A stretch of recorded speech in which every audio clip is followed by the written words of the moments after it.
이태우입니다. 지난주에 유튜브로 수업 동영상을 찍고 여러분들과 함께 공부를 했는데요. 반응이 생각보다 괜찮았던 것 같아요. 네. 그런데 여러 반을 돌아다녀 보니까 선생님에게 부탁하는 게 있더라고요. 그것은 바로 구독자 애칭을 정해달라는 요청이었습니다. 선생님은 처음에 이 구독자 애칭이 뭔지 몰랐어요. 그래서 설레고 학생들 한 명 한 명 전부 다 애칭을 만들어 줘야 되나 싶더라고요. 지금 이름 외우기도 힘든데 애칭까지 만들면 도대체 알고 봤더니 이 구독자 애칭은 선생님이 여러분을 부르는, 통틀어서 부르는 애칭이더라고요. 맞죠? 그래서 이 애칭을 어떻게 해야 되나 고민을 많이 했어요. 어떤 애칭이 좋을까 고민하다가 또 여러분들의 이야기도 듣고 정했습니다. 드디어. 여러분, 우리 학교 이름 솔내고등학교 할 때 솔이 소나무를 의미하는 거 알죠? 네, 여기서 힌트를 얻어서 앞으로 우리 솔내고등학교 귀여운 친구들은 솔방울로 부르겠습니다. 솔방울. 자, 그러면은 인사부터 다시 해야겠죠? 안녕하세요, 솔방울 여러분. 네, 유튜브로 다시 찾아온 지리교사 이태우입니다. 자, 오늘 수업에서는 행복의 의미와 기준에 대해서 한번 알아보도록 하겠습니다. 오늘 수업 동영상에서는요, 교과서 24, 25쪽에 담겨있는 내용을 주로 다룰 것이거든요. 낯선 개념들이 여러 등장할 수 있기 때문에 동영상을 볼 때 교과서도 함께 펼쳐놓고 보면은 더욱 좋을 것 같습니다. 네. 수업 들어가기에 앞서서 PPT 배경화면 예쁘지 않아요? 네. 우리 솔레고도 그렇고 곳곳에 벚꽃이 피기 시작했더라고요. 그래서 PPT 배경화면도 예쁜 벚꽃으로 준비를 해봤습니다. 자, 그래서 오늘 수업은요, 크게 이제 두 가지로 구분되는데요.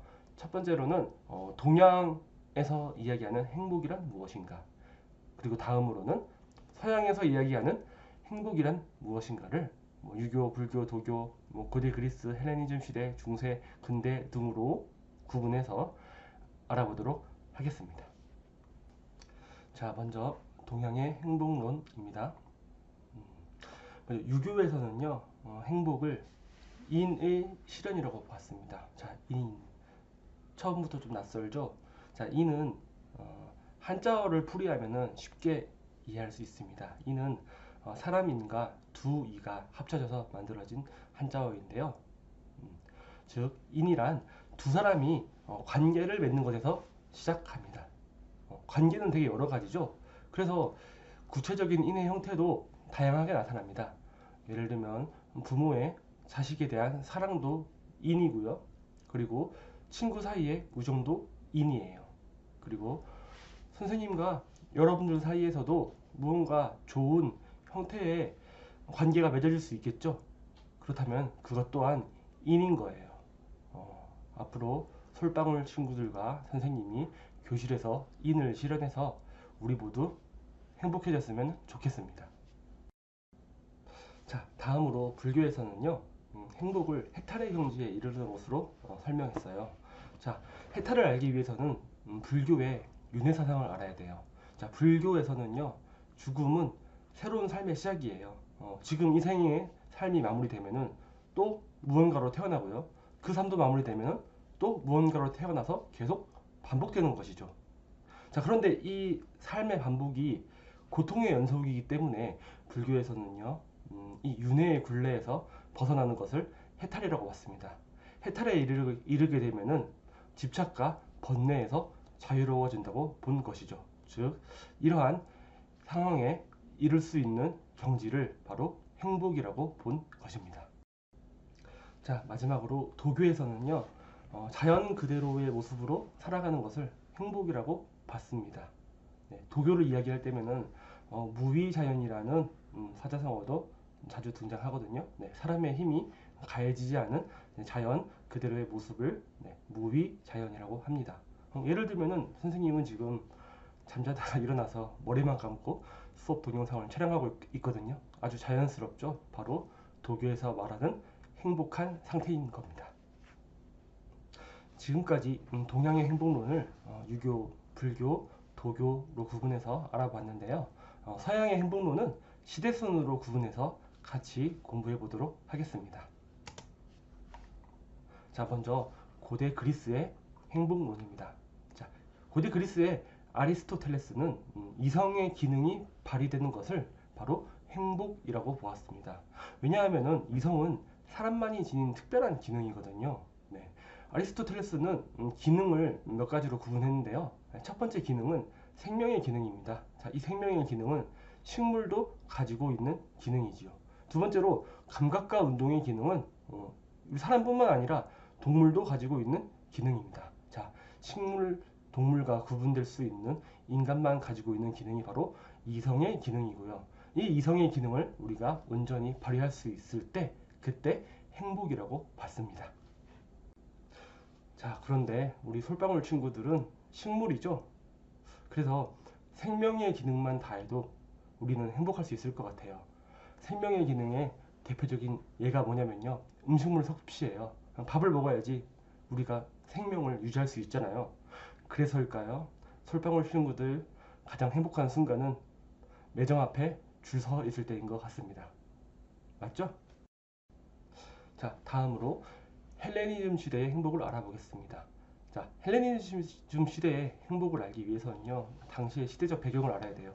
네, 헬레니즘 시대에는요, 수많은 전쟁과 사회적 혼란으로 불안이 아주 컸던 시대라고 해요.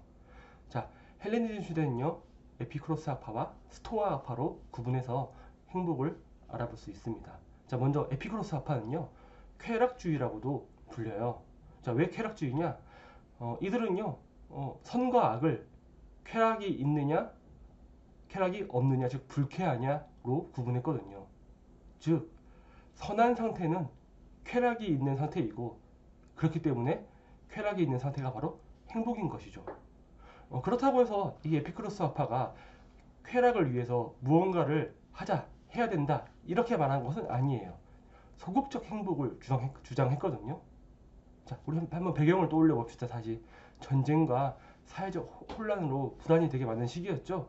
그래서 에피쿠로스 학파는요, 육체의 고통이 없고 마음의 불안이 없는 그냥 그 상태를 행복이라고 봤습니다. 자, 다음으로 스토아 학파는요, 네, 굴욕주의라고도 불립니다. 자, 스토아 학파에게 행복이란 정념에 방해받지 않는 초인한 태도로 자연의 질서에 따라 사는 것이 바로 행복이었습니다. 자, 그러면 왜 금욕주의라 불리느냐? 바로 정념을 우리가 이해하면 알 수 있습니다. 정념이란 감정, 충동을 의미해요. 즉 우리 인간에게 수없이 떠오르는 여러 가지 감정들, 그리고 충동들, 이런 것들을 다 떨쳐내고 자연의 질서, 여기서 자연은 신이거든요. 신이 만들어 놓은 질서에 따라서 사는 것, 이것이 바로 스토아 학파의 행복인 거죠. 네. 자, 다음으로 서양의 중세 시대는요, 간단합니다. 중세에는 모든 것이 다 신 하나로 통일됐거든요. 그래서 어떤 사람들은 신 외에 다른 이야기가 전혀 없으니까요, 중세 시대를 암흑기라고 표현하기까지도 해요.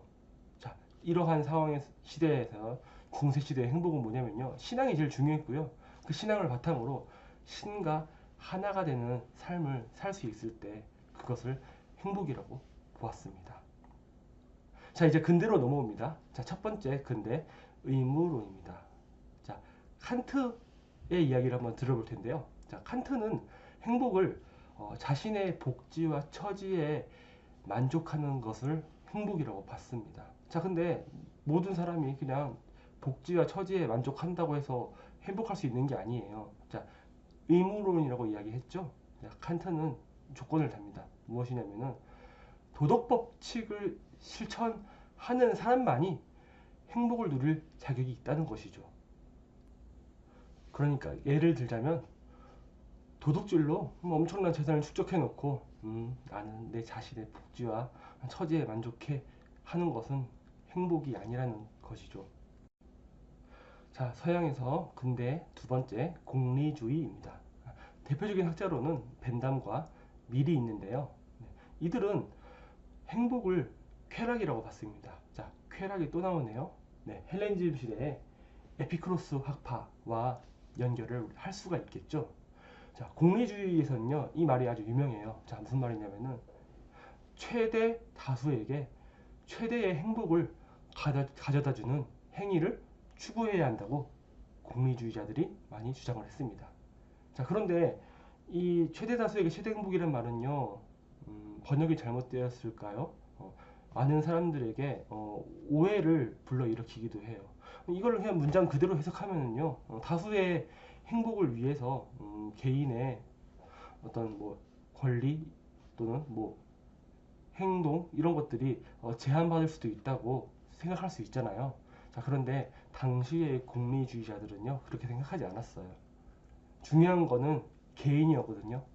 모든 개인들이 다 자기 행복을 위해서 행동하면은 그 행복이 모였을 때 최대 다수의 행복이 될 거라고 본 것이죠. 이렇게 생각하는 것에 한 가지 함정이 있죠. 내가 행복을 추구하는 것이 다른 사람의 행복을 갉아먹을 수도 있거든요. 안타깝게도 공리주의에서는요, 여기까지는 크게 생각하지 않았습니다.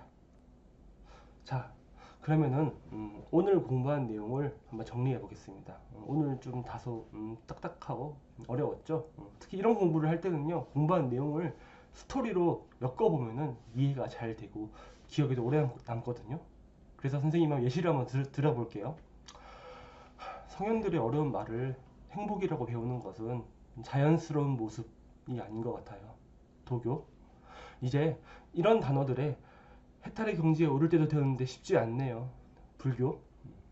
아리스토텔레스, 칸트 이런 이름을 들으니 마음에 불안이 생겨 평온하지 않아요. 마음의 불안 어디죠? 에피크로스 학파죠. 아, 이거는 예시예요. 진짜 이렇다는 게 아니고 네, 예시일 뿐입니다. 네, 그래서 선생님이 준비해 봤습니다. 여러분을 위해서. 뭘까요? 선생님이 깜짝 게스트가 등장한다고 사전에 예고를 했었죠? 자, 일상에서 행복 찾기입니다. 특별한 손님을 한번 모셔봤습니다. 강주영 선생님에게 행복이란 무엇일까요? 안녕하세요. 제가 생각하는 행복이란 무엇일까? 그것은 아니, 잠깐. 아니, 지금 막 졸다가 일어나고 소리 지르고 뭡니까? 아니, 선생님도 좀 좋아해 주면 안 돼요? 슬프네요.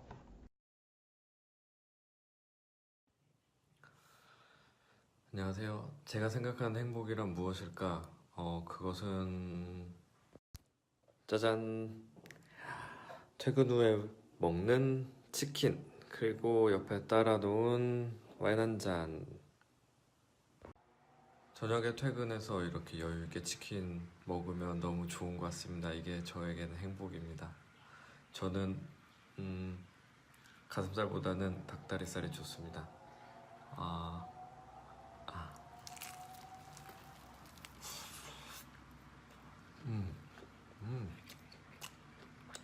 오늘 저녁에 치킨?